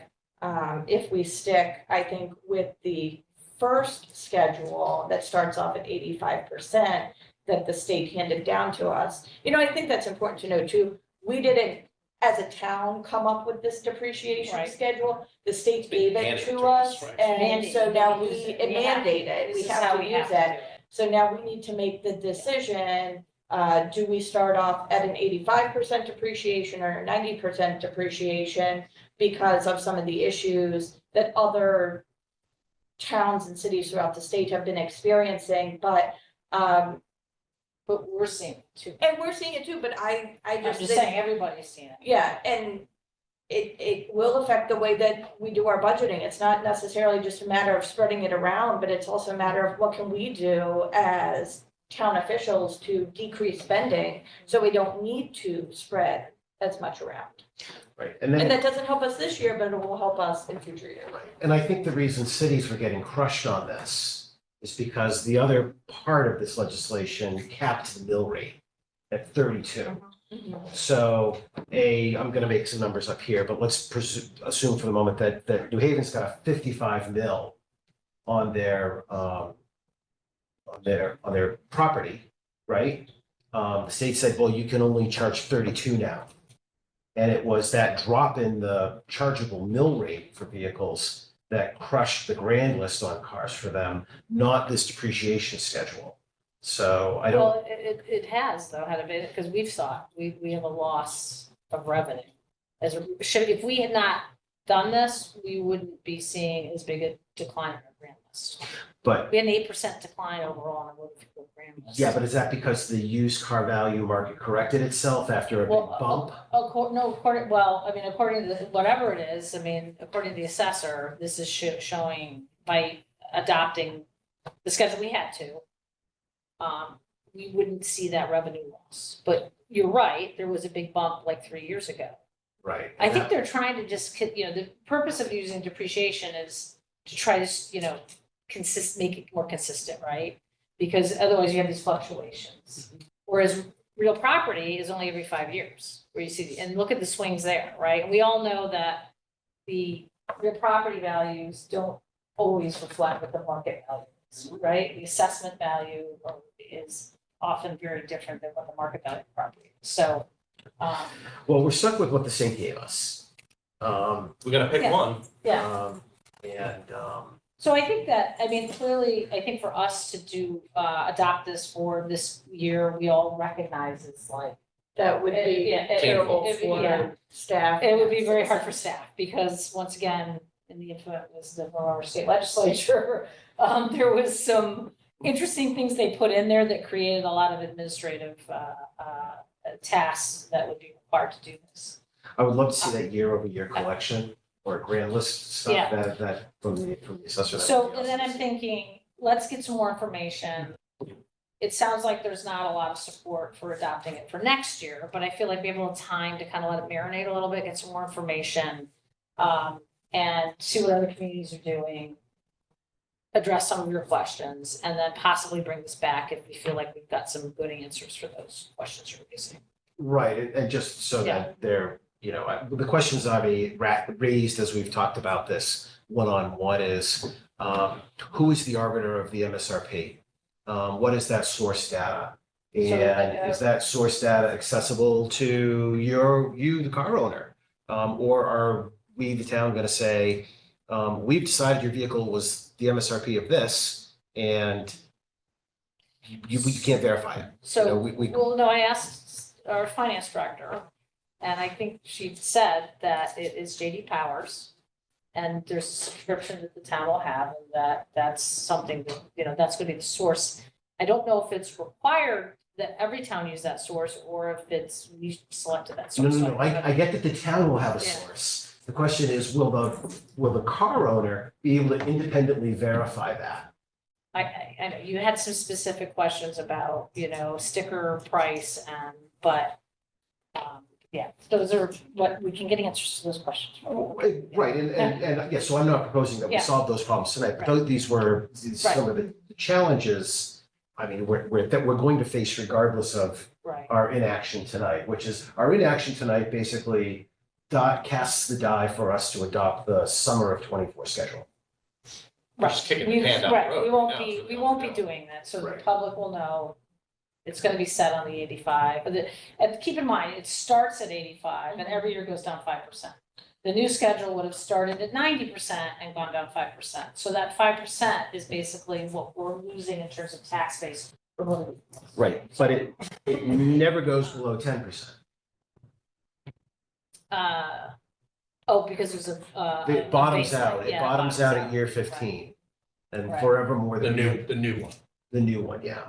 Yeah, you will always be charged at least $500. No. Not charged by. Well, Yeah, so, Tax on 500. so the, well, $500 value. no. The car. Yeah, the value of the car. the that's car not can never be tax. valued less than $500. $500. okay. But there is no car manufactured that, that was sold for $5,000. Yeah.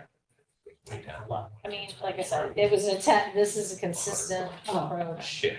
Now going forward, even with the schedule that we have to follow. You're gonna MSRP, here's your depreciation schedule, how long, if you own the car 4 years, this is what your value is gonna be. So that's how it's gonna be working going forward. The question is, when is our starting point? Right? But it sounds like we won't be doing this for this year. We may consider it for next year, depending on some of the information we get and what we learn from other communities and get. Motion to further table. clarification. So, okay. I don't think we have to vote. Oh, we don't? No, We're gonna have to just- table it. Yeah, because it was only a possible action. So, item number 14, discuss and take action to approve the first selectman signing memorandum of understanding between the town of Madison and the town of Clinton regarding the regional sharing of the Arts Barn Radio Tower facility located at 8 Campus Drive. So, Second. Okay, this is basically, they're putting equipment up on the tower up here now, and this is moved off of another agreement we had with them on Ridge Road, so I don't think there was any specifics, I don't know. if Sam- It's not, you want to remote. Sure, does anybody have questions on this? No. No, and this was reviewed by council as well, so. Okay, all right, all in favor, say aye. Aye, okay, great. That was easy. You're good, Sam. All right, now we're at citizens' comments. So any in the room, hands raised, yes. Pete Thomas, 145 Devonshire Lane. Yep. I remember working with David about 20 years ago. on a little project called the Bradley Road Vision Study. Fell into the plan of conservation at some point. And I wanted to first commend you guys for starting this committee. It's absolutely essential in terms of finally knowing what's going on in town, and I think it's great that you're doing it. Second, I think you guys have done a tremendous amount of work in the timeline that you've done. You've pulled together stuff that we haven't seen ever while I've been in town, so thank you for that. I would like to bring in what we experienced though when we were putting that all together at EDC. The direction from you all as to what the town's values are going to be critical for them to be able to assess things. Because one of the things that came out was we didn't realize it was going to be a septic issue around the pond. And so the development we see on Bradley Road and then east of Wall Street was a direct reflection of something that we hadn't ever anticipated. So the sooner the values come out, we didn't think wetlands was going to be that big an issue, but it was for what we've seen since then over the 2 decades. But if you can give them resources, because we used Yale School of Urban Design, we used planimetrics. So earlier on in the process, if you can give them some resources to work with, so that when you're talking about this fall, that you have an anticipation, because I remember us struggling with EDC to have to come up with $5,000 or $8,000 in that annual budget out of EDC just to get things going. So they might need some help there because of the size and the scope of what you guys are all handling. But I think it's tremendous. And I think that if we can go down this path, we'll just make better decisions. But it'll be your values representing the town that they'll need to understand in order to come up with the best game plan. So thank you. Okay, thank you. Yes. Yeah, Fred Brady, 108 Genesee Lane again.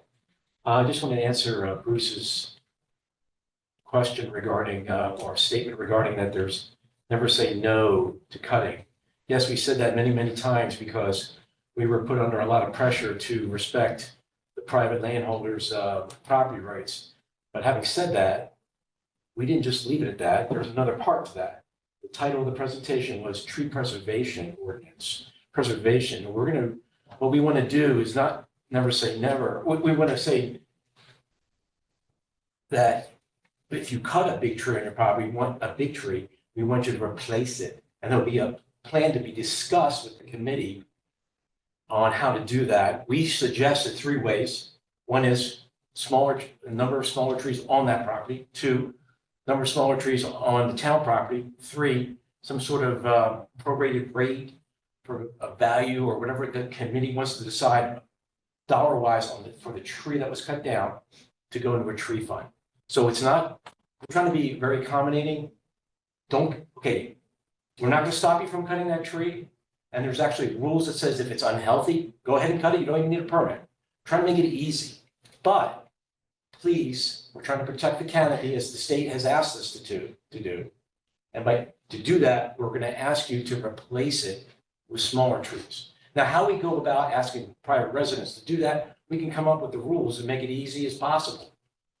We can have, I'm not gonna make suggestions on how we can donate money, et cetera, but there's ways of doing it. That was it.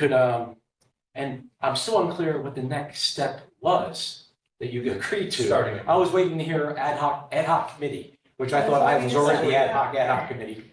So if Jean could please read her notes as to what she wrote down. Well, this is just public comment, so we'll respond to you directly. Okay. Okay, about the next steps. But thank you for that. David? Yeah, David Kademas, 7 Penn Street Drive. Just a question. I think it'll affect our committee work, probably a lot of other things, but on this academy referendum, given the escalation in the cost of the project from what was originally anticipated, and since the building's been closed, frankly, since 2007, and you haven't really done any destructive testing, I don't believe, maybe you have, to really find out what kind of hazardous materials or what other kind of exposures you might run into. If you have a $24 million not to exceed budget, does that mean that if things come up during the course of the project, you either have to defer scope or leave things incomplete? And how is that decision going to kind of get communicated to help us do our job. So I guess is my, Well, I think that that's really something to address at the public information session, and answers to all that will be provided, but I think that you're gonna know May sixth, what happens in Academy, and then that will drive, obviously, other decisions. So if Academy is supported, then we know where we are there, and there's a whole bidding process that we're gonna be going through after the May sixth referendum. So, and there is conditional contingency that's been put into the budget.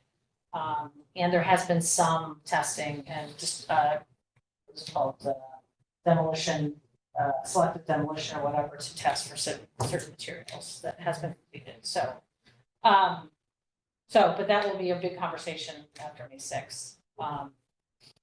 Any other public comment here, or I see some hands raised online? TV's phone. Yes, hello, Terry Vandenolder, Bartlett Drive. Two items I'd like to mention. One has to do with the beach passes. I know that you're going to be collecting data for this year in terms of the number of non-resident and day passes that are being purchased. But the question I have is, how long is Madison stuck with the current non-resident fees? Because they do seem kind of low, pretty low. And since we're paying taxes as residents here for all the services that we enjoy and the recreational facilities that we enjoy, it seems like those costs per day, including the seasonal fee of a 112 for a whole season's pass, seems remarkably low. And it seems like it's more of a burden on the Madison residents than it is on non-residents. And we could balance that out by raising those rates as soon as we're able to legally. And I don't know how that's tied to the grants that we received for Garden Point. Secondly, circling back to the Academy information meetings, I think it's crucial that there be a meeting specifically during the day, preferably, I imagine, at the senior center, daytime hours, where seniors can be provided extra transportation to attend such a meeting. And now is the time to schedule that meeting for the beginning of May to allow Austin and the employees of the senior center to get that on the schedule, which would then go out to seniors in the form of the monthly newsletter so that they can plan to attend the meeting in the beginning of May in a daytime format. We want the town to be inclusive of the total population, and that should be intent of the town officials. In order to do that, you have to have a schedule that works for all the residents, and that includes the large portion of the population that is seniors. And right now, it looks like the scheduling is convenient perhaps for town employees, but not necessarily for all the residents. And I look back at, I'm a member of the American Legion, and I know that there is great difficulty for some of the senior members of the American Legion to make our once monthly meetings because it's in the, dark hours or late hours of the day. And, it should be we should be serving all the residents and taking into account the limitations that our senior population has. I appreciate your comments. I know you mentioned that at the beginning, and we'll certainly look into that. I think it was just an oversight. Perhaps we can try to reschedule one of them in the middle of the day. I think typically, I can't win, usually, oh, it's too early, or oh, it's too late, or so we will work best to make sure that seniors will be able to attend the meeting. And it looks like another hand raised. Colin Sterling. Hi, Colin Sterling, 122 River Edge Farms Road. With regard to the continued discussion on the tree ordinance, it's been on various town agendas for almost a year. The board seems to expect the public to take for granted that you don't want to see clear cutting. So I'm surprised to see the continued reticence from the board for taking even the most basic steps towards protecting our clearly vulnerable trees. Your colleagues on wetlands will tell you they're unable to sufficiently protect the town's trees that are already under existing regulations. So throwing our hands up at doing anything for the rest of the town's trees is fairly distressing. And this isn't a question about development versus protections. Look no further than the former Winter Club, for example, of something that could have been built essentially as is without the unnecessary clear cutting and destruction of that portion of Route 1. What sort of message does the town want to send to its residents and visitors about what it values as people enter our town and drive through it? This is about whether people can cut first and ask questions later, and the town's continued green light for that approach versus adopting similar measures from our neighboring towns, which you can tailor to meet Madison's needs if and where they are unique. The failure to even borrow from those measures and find Madison's version of that is distressing and threatens to destroy what makes this town special. Thank you. For your comment. Other hand raised. Amy Thomas.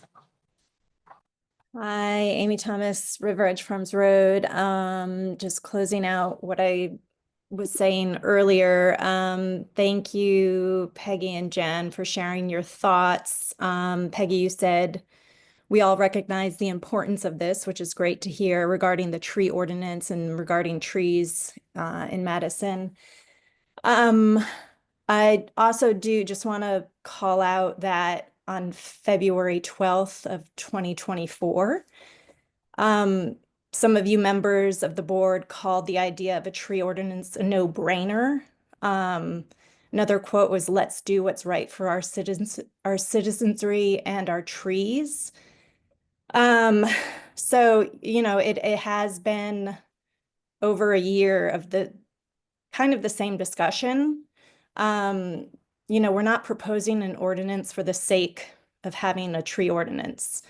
It's knowing the environmental ramifications of doing nothing, of just talking about it. And I don't know, being nervous about backlash or, you know, some people being unhappy. I'm not sure, but, you know, it was said tonight, nobody likes to see clear cutting.